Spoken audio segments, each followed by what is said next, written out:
नाज़रीन, नबीला नामी एक लड़की जिसकी शादी होती है, उसके 4 बच्चे भी हैं, उसको एक रिश्ते के चचा ने अगवा कर लिया। 3 दिन तक उसके साथ ज़्यादती करता रहा। इसके ऊपर वालिदैन ने केस भी किया और उस केस के बाद उस रिश्ते के चचा के ऊपर सज़ा भी हुई। 14 साल की उसको सज़ा हुई। साथ ही साथ उसकी बहन भी इसमें मुलव्वस थी, लेकिन उनके ऊपर कोई सज़ा नहीं हुई। उनका नाम फातिमा है, लेडी हेल्थ वर्कर है। मेरी बेटी ਨੂੰ ਅਗਵਾ किया गया। जिस ਅਗਵਾ ਕਰਨ ਦੇ 3 ਦਿਨ ਜ਼ਿਆਦਤੀ ਦਾ ਨਿਸ਼ਾਨਾ ਬਣਾਇਆ। ਤੀਸਰੇ ਦਿਨ ਸਾਨੂੰ ਬੱਚੀ ਮਿਲੀ। ਅਸੀਂ ਉਸ ਦੀ FIR ਕਰਾਈ, ਜਿੰਦੇ ਸਾਜਦ ਨੂੰ 14 ਸਾਲ ਸਜ਼ਾ ਹੋ ਗਈ। ਉਹ ਬੱਚੇ ਉਹਦੇ ਅਲੱਦਾ ਹੋ ਗਏ, ਉਹ ਦੁਨੀਆ ਤੋਂ ਜੁਦਾ ਹੋ ਕੇ ਸਾਡੇ ਕੋਲ ਚਲੀ ਗਈ। ਉਹਦਾ ਕੀ ਕਸੂਰ ਸੀ? ਉਹ ਵੀ ਇੱਕ ਹਵਾ की बेटी ਸੀ, ਉਹ ਵੀ ਇੱਕ ਔਰਤ ਸੀ, ਇੱਕ ਮਾਂ ਸੀ, ਜਿਸ ਮਾਂ ਨਾਲ ਦਰਿੰਦੇ ਨੋਚ ਤੇ ਖਾ गए। अस्सलाम वालेकुम नाज़रीन, टुडे डिजिटल के साथ मैं हूं आपकी मेज़बान आमना उस्मान। नाज़रीन, नबीला नामी एक लड़की जिसकी शादी होती है, उसके 4 बच्चे भी हैं और बच्चों के बाद वो अपने हस्बैंड के साथ एक अच्छी ज़िंदगी गुजार रही है, लेकिन माजी का एक किस्सा उसको बार बार तंग कर रहा है। माजी में शादी से पहले वालिदा ने अपनी बेटी को गांव में छोड़ दिया और उसके बाद उन्होंने दूसरी शादी कर ली और वो बेटी जो पहले हस्बैंड से थी नबीला, उसको एक रिश्ते के चचा ने अगवा कर लिया। 3 दिन तक उसके साथ ज़्यादती करता रहा। इसके ऊपर वालिदैन ने केस भी किया और उस केस के बाद उस रिश्ते के चचा के ऊपर सज़ा भी हुई। 14 साल की उसको सज़ा हुई और साथ ही साथ जो है वो उसकी बहन भी इसमें मुलव्वस थी, लेकिन उनके ऊपर कोई सज़ा नहीं हुई। जो चचा की बहन है उनका नाम फातिमा है, लेडी हेल्थ वर्कर है। उसके बाद अब ये 14 साल बाद उन्होंने नबीला को दोबारा से तंग करना शुरू कर दिया और नबीला की कुछ जाली उरिया तस्वीरें बनाई और उनको कहा कि ये हम जगह जगह पर लोगों में बांटेंगे, लोगों को दिखाएंगे। उसके बाद नबीला की डेथ हो जाती है। कोई पता नहीं है खुदकुशी की है या कत्ल हुआ है। जो हालात हैं, जो वाक़यात हैं, वो बहुत क्लियर इशारा करते हैं कि लड़की का कत्ल हुआ है। वालिदा ने अपनी FIR में लिख दिया है कि मेरी बेटी के साथ जो है वो ज़्यादती हुई, जिसके बाद उसने खुदकुशी कर ली है। बात करते हैं, वालिदा मेरे साथ मौजूद है। जी अस्सलाम वालेकुम, कैसी हैं आप? वालेकुम सलाम। अच्छा, मुझे ये बताएं कि आप इधर अपने हस्बैंड के साथ आ गई और आपके बच्चे जो थे वो गांव में थे।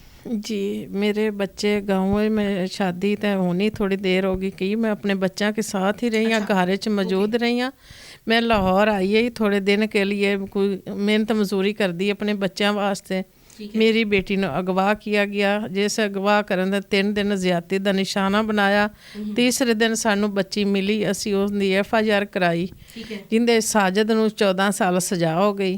अच्छा, ये जो कौन सी जगह है कि जहाँ पर आपकी बच्ची और वो साजिद वगैरह जो है वो किस गांव से ताल्लुक़ रखते हैं? हवेली लखा मेरा शहर है, तहसील मेरी दीपालपुर है, ज़िला मेरा उकाड़ा, उताड़ ਚੱਕ ਬਿੰਡਾਲ ਮੇਰਾ ਪਿੰਡ ਹੈ। ਸਾਡੇ ਇੱਕ गाँव ਵਿੱਚ ਹੀ ਅਸੀਂ ਸਾਰੇ ਰਿਸ਼ਤੇਦਾਰ ਹੈ, ਜਿੰਦੇ ਵਿੱਚ ਸਾਡਾ ਸਾਥ ਹੀ ਘਰ ਸੀ। ਇਹ ਜਿਹੜਾ ਸੁਤੇਲਾ ਚਾਚਾ ਸੀ, ਇਹਦਾ ਸਾਡਾ ਘਰ ਸਾਥ ਸੀ। ਦੀਵਾਰ बीच ਵਿੱਚ ਹੈਗੀ ਹੈ, जिस दीवार के बीच दरवाजे भी साथ हैं। अच्छा, जिस वक्त इसको ज्यादती का निशाना बनाया था आज से 14 साल पहले, उस वक्त बेटी की उम्र कितनी थी? 13 साल बेटी। 13 साल। जी। अच्छा, उसके बाद आपने एक भले आदमी के साथ उसकी शादी कर दी। शादी के बाद वो अपने घर में खुश थी?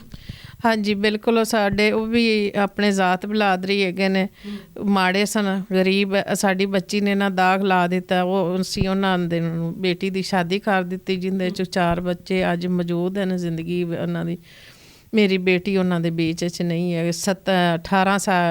28 साल की मेरी बेटी हो के दुनिया तो चली गई है। अच्छा, मुझे ये बताएं कि क्या वाकया क्या हुआ था कि बेटी आपको मिलने के लिए घर से निकली थी या कहीं बाजार वगैरह गई है जहाँ पर कोई उसके साथ वाकया हुआ है? मेरी बेटी ने इन्होंने 5 माह पहले तस्वीर वायरल कीतियां।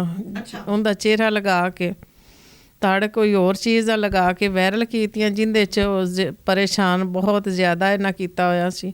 असी साइबर क्राइम तो उनकी दरखास्त दायर की हुई सी, जिंदियां इनकुआरियां चल रही सन, नोटिस वगैरह ये वो इन्हों जा रहे। कितनी देर से साइबर क्राइम के साथ आप लोगों का सिलसिला चल रहा है? 5 माह हो गए ने। कुछ नहीं किया उन्होंने?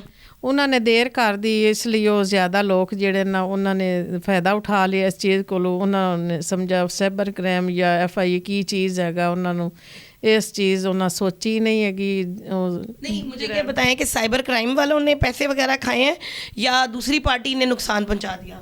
ਨਹੀਂ, ਜੋ ਪਾਰਟੀ ਹੈ ਨਾ ਉਹ ਝੂਠ ਬੋਲਦੀ ਰਹੀ ਹੈ। ਝੂਠ ਬੋਲਣ ਵਿੱਚ ਨਾ ਨੁਕਸਾਨ ਉਹਨਾਂ ਨੇ ਕਿਹਾ ਵੀ ਪਹਿਲੇ ਝੂਠ ਬੋਲਾ ਜੇ ਅਸੀਂ ਨਾ ਪੈਸੇ ਦੇ ਦਈਏ ਸਾਈਬਰ ਕ੍ਰਾਈਮ ਨੂੰ, ਸਾਡੇ ਤੇ ਨਹੀਂ FIR ਨਹੀਂ ਹੋ ਸਕਦੀ, ਜਿਹਦੇ 'ਚ ਸਾਨੂੰ ਵੀ ਸ਼ੱਕ ਪੈ ਗਿਆ ਸੀ ਵੀ ਜਿਹੜਾ ਸਾਡੀ ਸੁਣਵਾਈ ਨਹੀਂ ਹੋ ਰਹੀ।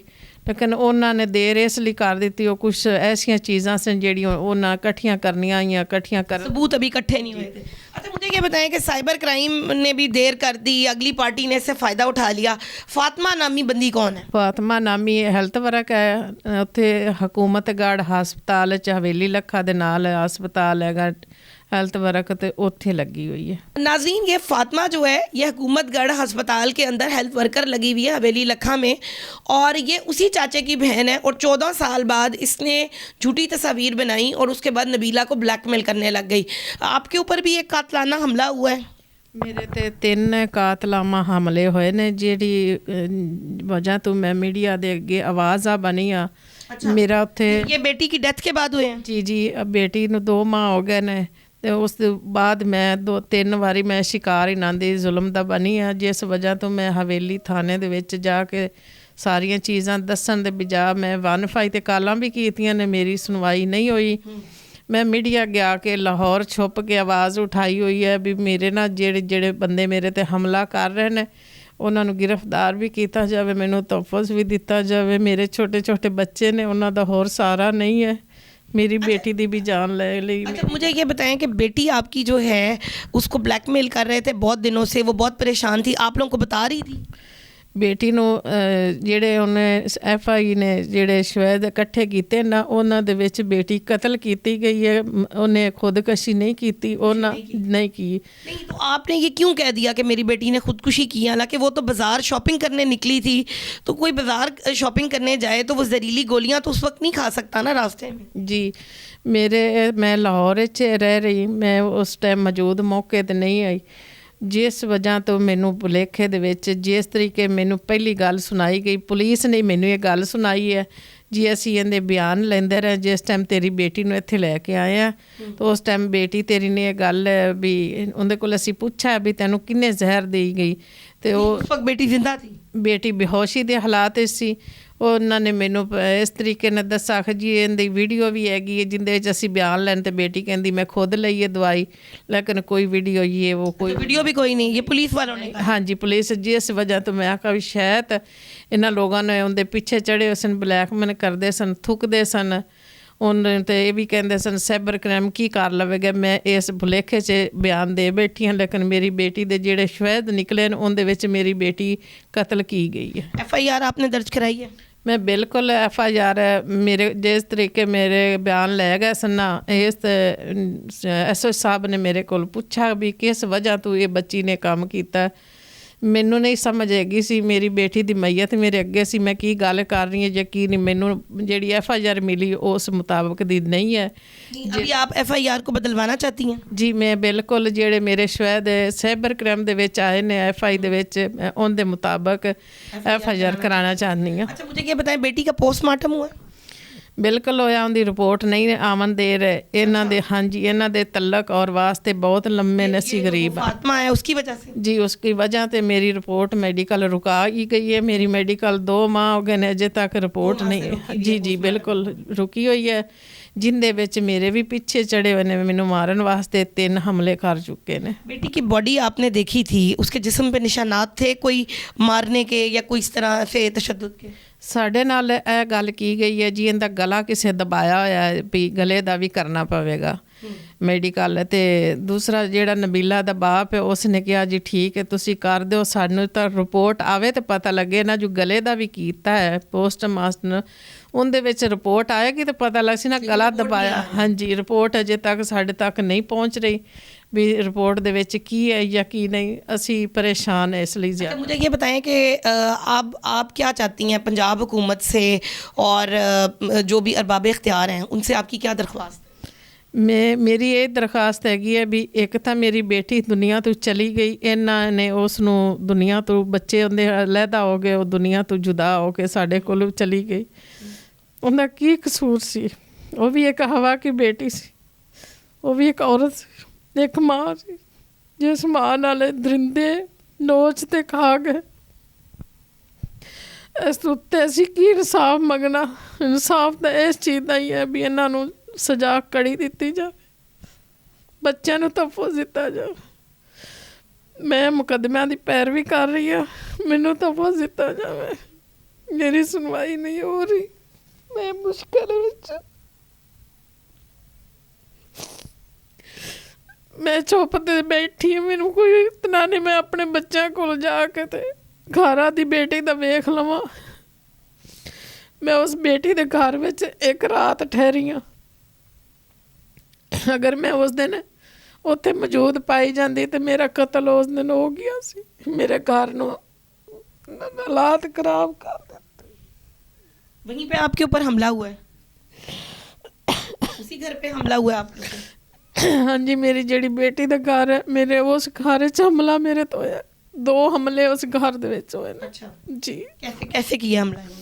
ਇੱਕ ਹਮਲਾ ਹੋਇਆ, ਪੁਲਿਸ ਨੇ ਇਹਨਾਂ ਨੂੰ ਮੇਰੇ ਨਾਲ ਰੇਡ किया। ਪੁਲਿਸ ਵਾਪਸ ਚਲੀ ਗਈ। 12-13 ਬੰਦੇ, ਆਦਮੀ, ਔਰਤਾਂ ਸਾਡੇ ਘਰ ਦੀਵਾਰਾਂ ਟੱਪ ਕੇ अच्छा, ਅੰਦਰ ਆ ਗਏ। 1 ਤੇ ਮੈਂ ਕਾਲ ਕੀ ਕਿ ਸਾਡੇ ਜਿਹੜੇ ਲੋਕ ਸਨ ਮੈਨੂੰ ਬਚਾਉਣ ਵਾਲੇ 5-7 ਲੋਕ, ਉਹ ਵੀ 8-7 ਲੋਕ ਉਹ ਜੋ ਆ ਗਏ ਦੀਵਾਰਾਂ ਅੰਦਰ। ਉਹਨਾਂ ਨੇ ਦਰਵਾਜ਼ੇ ਦੇ ਅੱਗੇ ਹੋ ਗਏ। ਇਹ ਮੈਨੂੰ ਅੰਦਰੋਂ ਖਿੱਚਣ ਦੀ ਕੋਸ਼ਿਸ਼ ਕਰਦੇ ਸਨ। ਮੈਂ ਅੰਦਰ ਬੈਠ ਤੇ 1 ਤੇ ਕਾਲ ਕਰ ਰਹੀ, ਮੈਨੂੰ ਪੁਲਿਸ ਬਚਾਉਣ ਨਹੀਂ ਆਈ। ਫਿਰ ਦੂਸਰੇ ਦਿਨ, ਉਸੇ ਦਿਨ ਦੌਰਾਨ ਦੇ ਵਿੱਚ ਦੂਸਰੇ ਦਿਨ ਹੀ ਮੇਰੇ ਘਰ ਦੀ ਦੀਵਾਰ ਫਾੜ ਕੇ ਅੰਦਰ ਆ ਕੇ ਮੈਨੂੰ ਮਾਰਨ ਦੀ ਕੋਸ਼ਿਸ਼ ਕੀ ਗਈ। ਮੈਂ ਕੁਦਰਤ ਵੱਲੋਂ ਉਸ ਰਾਤ ਉੱਥੇ ਨਹੀਂ ਠਹਿਰੀ ਸੀ, ਮੈਂ ਦੂਸਰੇ ਘਰ ਠਹਿਰੀ ਹੋਈ ਹੈ। ਹਾਈ ਮੈਂ ਗਾਉਂ ਵਿੱਚ ਹੀ ਉਸ ਪਿੰਡ ਵਿੱਚ ਮੌਜੂਦ ਹੈਗੀ ਸੀ। ਤਾਂ ਉਹਨਾਂ ਨੂੰ ਭੁਲੇਖਾ ਲੱਗ ਗਿਆ ਵੀ ਅੰਦਰ ਹੀ ਹੈ, ਜਿਸ ਵਜ੍ਹਾ ਤੋਂ ਮੈਂ ਬਚ ਗਈ। ਤੀਸਰਾ ਇਹਨਾਂ ਹਮਲਾ ਕੀਤਾ ਮੈਨੂੰ ਰਸਤੇ ਦੇ ਉੱਤੇ, ਸੜਕ ਦੇ ਉੱਤੇ ਨੰਗਾ ਕਰ ਤੇ ਮੇਰੇ ਇਹਨਾਂ ਕੱਪੜੇ ਫਾੜੇ, ਮੈਨੂੰ ਇਹਨਾਂ ਘਸੀਟਾ, ਮੇਰੀ ਲੱਤਾਂ ਦੇ ਉੱਤੇ ਸੋਟੀਆਂ ਮਾਰੀਆਂ, ਮੇਰੇ ਸਿਰ ਦੇ ਉੱਤੇ ਇਹਨਾਂ ਪਿਸਟਲ ਰੱਖਾ। लेकिन पुलिस खिलाफ आपने FIR करवाई है? बिल्कुल, मैं गई हाँ थाने, मैं DPO साहब को गई हाँ। FIR आपने कहाँ कराई है? मैं हवेली इलाका थाने विच गई हाँ। उन्हें मेरी FIR नहीं ठीक कट्टी। मैं दोबारा DPO साहब को गई हाँ। मेरे बंदे गिरफ्तार इन्हें नहीं किए, मेरा चेहरा निशानदेही कराया गया। कौन है इसके पीछे, आपको क्या लगता है? फातिमा है और वो चाचा? फातिमा और जिशान, शहजाद और काशफ, अनसर और साजद जेड़ा ना हाँ जी, जिसने मेरी बेटी ना। बाकी लोग कौन है? बाकी लोग इहदे भाई हैं साजद दे बाहर रहिंदा, गंदे काम करदा, चोरियां और चरसां वेचदा। उन्हें मुंडे मेरे पीछे लाए हुए ने। उस मुंडे नूं अजे गिरफ्तार पुलिस ने साजद नूं नहीं कीता, जिस तों मैनूं ज़्यादा खतरा है। जिसने पहले मेरी बेटी की जिंदगी विच अगवा किया, वो मुंडा बाहर आज़ाद फिरदा। वो मेरे पीछे बंदे ला के मैनू मारना चाहता है। मैं आवाज़ तहफ़्फ़ुज़ की ज़रूरत जी, मुझे फातिमा जी औरत हैगी हेल्थ वर्क, इनदियां रिकॉर्डां साढ़े पास मौजूद हैं और अनसर दियां मौजूद हैं। जिन्हां ने तस्वीरां ने वायरल कीतियां उन्हां दी रिकॉर्डां भी मौजूद हैं, जिहड़ियां FI ने निकालियां ने इन्हां दे डेटियां दे विचों, जिंदे च सानू सारा पता चल गया फातिमा किनू किनू कह रही, दिलदार नू कह रही, यकूब नू कह रही है। तस्वीरां वायरल करो।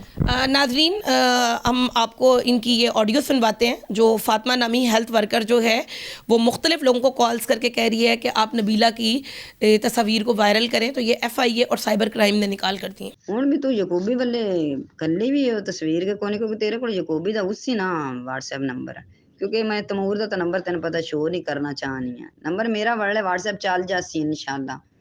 ਤੇ ਇਹ ਜਿਹੜਾ ਹੁੰਦੇ ਮਨੇ ਗੱਲ ਦੇ ਫੋਟੋ ਕਾਲ ਵੀ ਬਲਕਿ ਉਹਨੂੰ ਕਰ ਚੱਕ ਯਾਰ ਆ ਕੀ ਮੈਂ ਆਖ ਵੇਖਾ ਹੈ। ਤੇ ਉਹ ਤਾਂ ਮੁੜ ਸਾਰੇ ਪਿੰਡ ਛੋਰਾਂ ਕੋਲ ਨੇ ਸਾਰਿਆਂ ਦੇ ਵਿੱਚ ਆਸਣ ਸਾਰੇ ਪਿੰਡ ਤੋਂ ਛੋਰ ਇੱਕ ਦਿਨ ਸੈਂਡ ਕਰਦੇ ਫਿਰ ਜਿਹੜਾ ਇਹ ਮਾਝਾਂ ਦਾ ਪੁੱਤਰ ਸ਼ਾਨੀ ਉਹਨੇ ਮੈਨੂੰ ਤਾਂ ਫਿਰ ਸਾਰਿਆਂ ਨੂੰ ਹੀ ਚ ਦਿੱਤੀਆਂ ਨਹੀਂ। ਤੇ ਉਹ ਸਾਰੇ ਪਿੰਡ ਦੇ ਛੋਰ ਵੀ ਪਿੰਡ ਵਿੱਚ ਜਿੱਤੇ ਛੋਰ ਕੋਲ ਟੱਚ ਮੋਬਾਈਲ ਸਾਰਿਆਂ ਕੋਲ ਇੰਨੀ ਉਹਨਾਂ ਦੇ ਮੁੜ ਕੇ ਮੈਂ ਆਸਣ ਸਾਰਿਆਂ ਦੇ ਆ ਜਾਸਣ। तफ़्फ़ुज़ की भी ज़रूरत है, इंसाफ की भी ज़रूरत है। नाज़रीन, आपने ख़ातून की गुफ्तगू सुनी है और इसमें जो तकलीफ़देह चीज़ है कि जिन लोगों ने ज़्यादती की, जो औरत लेडी हेल्थ वर्कर फातिमा है, वो अभी तक केस होने के बावजूद अपनी मुलाजमत पे कायम है। उसी तरह से वो रोज़ाना अपनी ड्यूटी अंजाम दे रही है, ना तो उसको मुअत्तल किया गया है, ना ही उसकी कोई तनख्वाह रोकी गई है। और वो अभी तो ये एक केस हमारे सामने आया कि वो एक खातून को ब्लैकमेल कर रही है, पता नहीं कितनी ख़वातीन हैं जिनको वो पहले और भी ब्लैकमेल कर रही होगी, कितनी बच्चियों को। तो मेरे ख़्याल में सबसे पहले जो है वो अगर अरबाब इख्तियार में से, पंजाब हुकूमत में से इस स्टोरी को कोई भी देख रहा है तो फ़ातिमा का पहले लाइसेंस जो है वो मनसूख किया जाए। और ये फ़ातिमा नामी खातून जो है, ये जब तक के पोस्टमार्टम की रिपोर्ट जो है, जो कि उसकी वजह से रुकी हुई है, उसमें कोई वो तब्दीली ना कर सके और इंसाफ जो इनका है वो इनको नहीं मुहैया किया जा सकता, तो तब तक उसको जो है उसकी ड्यूटी से रोका जाए, उसके लाइसेंस को मनसूख किया जाए। और जितने लोगों के इन्होंने नाम लिए हैं, साजिद समेत ज़ीशान और पता नहीं कौन कौन, इन सब के ख़िलाफ़ भी जो है वो फौरी तौर पे कार्रवाई की जाए, ताकि इन खातून को जो है वो इंसाफ मुहैया किया जा सके और साथ ही साथ इनको सिक्योरिटी भी मुहैया की जा सके। FIA और साइबर क्राइम का भी किरदार इसमें बहुत अहम है। बहुत सारे लोग जो हमें ज़राए ने बताया है, पहले भी इनके केस में मुअत्तल हो चुके हैं और मज़ीद मेरे ख्याल में मुअत्तल नहीं होने चाहिए, उनको यहाँ पर इंसाफ फराहम करना चाहिए। कमेंट सेक्शन में ज़रूर आप हमें बताइएगा कि इन खातून की मदद आप किस तरीके से कर सकते हैं। अगले प्रोग्राम तक के लिए अपनी होस्ट आमना उस्मान को दीजिए इजाज़त। अल्लाह हाफ़िज़।